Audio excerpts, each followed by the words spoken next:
खबरें कारोबारी दुनिया से। आपको बताएं, महंगाई की सताई अवाम के लिए बुरी खबर।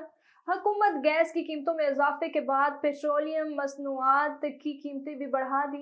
वज़ारत ख़ज़ाना की जानिब से जारी नोटिफिकेशन के मुताबिक पेट्रोल की कीमत में 7 रुपये 45 पैसे फी लीटर, जबकि डीजल की कीमत में 9 रुपये 56 पैसे का इजाफा किया गया।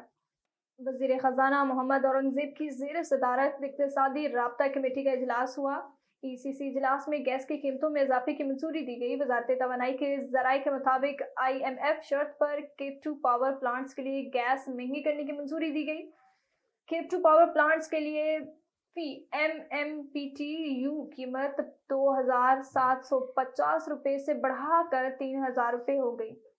बैंक हॉलीडे के बायस मुल्क भर के तमाम बैंक मालियाती इदारे आम लेन देन के लिए बंद रहेंगे। स्टेट बैंक से जारी एलामिये के मुताबिक 1 जुलाई 2024 को बैंक हॉलीडे के बायस तमाम बैंक, माली इदारे और मैक्रो फाइनेंस बैंक आम लेन देन के लिए बंद रहेंगे। आज तमाम मालियाती इदारे अपने अकाउंट्स क्लोज करेंगे, जिसके लिए तमाम मुलाजमीन हस्बे मामूल हाजिर होंगे, मगर सारिफिन से कोई मालियाती लेन देन नहीं होगा।